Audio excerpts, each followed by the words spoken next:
Australia is not poor, it is being plundered. Let's put real numbers on this, because slogans aren't enough anymore. Australians are told there's no money. We are told to tighten our belts, to accept higher taxes, higher rents, higher power bills.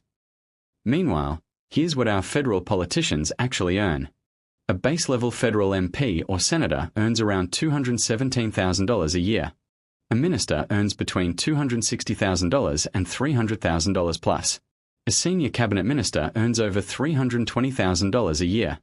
And the Prime Minister Alba-Sleazy earns over $550,000 a year. Now let's add the endless perks.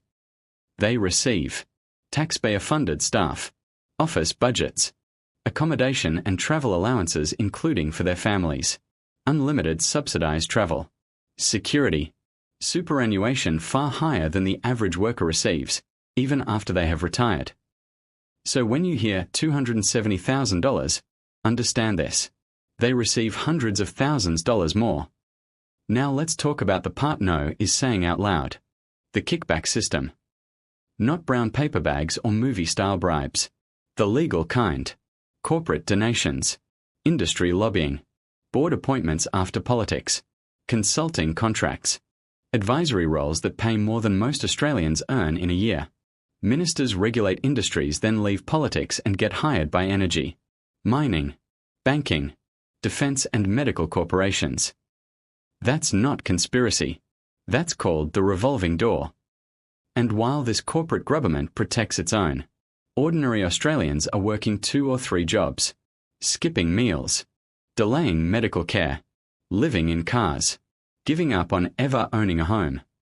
In one of the most resource-rich countries on Earth, Australia exports LNG, coal, iron ore, gold, lithium, rare earths. Other nations use this wealth to lift their people. Australia hands it to foreign multinationals, shareholders, corporate executives, and then tells its people, there's no money. Let's be clear. This is not incompetence. It's a corporate model of governance that privatizes profit, socializes loss, rewards insiders and burdens the public with more tax and new taxes. Australia is not broke. Australia is one of the richest nations on Earth, and one of the most plundered. Enough is enough. This isn't left versus right. It's people versus a corporate system that no longer serves we the people. And the moment Australians stop accepting this as normal is the moment this corrupt model starts to collapse. Because a rich country with poor people hasn't failed. It's been robbed. Now let's do the real comparison. Let's look at what other resource-rich countries actually do. Norway. Oil and gas profits go into a sovereign wealth fund worth over $1.6 trillion USD and is owned by the people.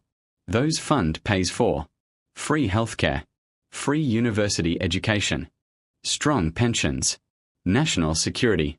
Norway didn't get luckier than Australia. They chose public benefits over corporate greed.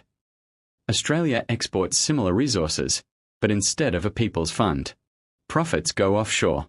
Royalties are weak. Multinationals dominate. Households pay record energy prices and taxes. Qatar. Gas wealth means zero income tax for its people. Free electricity and water. One of the highest GDPs per capita in the world. Australia. High income tax. High power bills. High rent. High stress. United Arab Emirates. Their people receive land grants, housing assistance, no income tax, world-class infrastructure. Australia. A housing crisis. First home buyers locked out. Rent consuming more than half a household income. Saudi Arabia. Free healthcare, fuel subsidies, interest-free housing support. Australia exports fuel, yet Australians pay over $2 a litre. Did you hear that? The difference isn't culture and it's not geography nor productivity. The difference is who the system is designed to serve, and it's not we the people. Other nations treat natural resources as national inheritance, while Australia treats them as corporate assets. We socialise the cost and privatise the profit. And then we are told that there's no money for hospitals, no money for housing, no money for pensions, no money for families. While political salaries, perks, and post-politics paydays remain untouched and increasing. This is not normal. This is not inevitable, and it is definitely not sustainable. A country this rich should not have people this poor. Australia is not failing.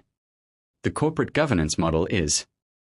And the longer Australians are told to accept less, pay more, while insiders take more, the closer the system gets to its breaking point. Enough is enough. Not through anger or violence, but through awareness, lawful action, and standing in truth, because real change begins the moment people stop consenting by default. Thank you and God bless. Commonwealth Custodians Community.